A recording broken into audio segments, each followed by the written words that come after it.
So I'm on Pixel Studio, and this is the image I'm going to use. And now in order to create a transparent gradient effect, I'm going to add a mask layer to the layer here.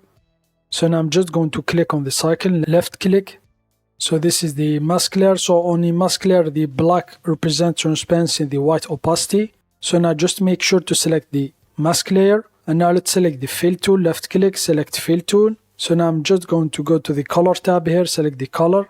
Left click on the down arrow, I'm going to change it to wheel. And now I'm just going to trace my gradient from left to right. So for example here, I want this side here to be transparent. I'm going to left click on this point here to change the color. And then I'm going to change it to black.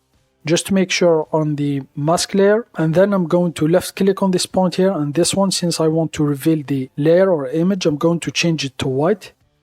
Since on the mask layer, the white represents opacity. So now I'm just going to adjust my gradient. So here it is.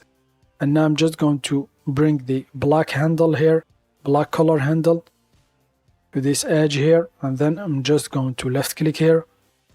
And then here, there is a small point here. You can adjust the fading. So I think I'm going to leave it here. And now I'm just going to select the move tool. So now just make sure when exporting this layer here to export the transparency, to export it on a PNG format, go to File, Export, and then Export. And now just make sure to select the PNG format, just select PNG. For example, I'm going to select the first one, so here it is, and then just export it.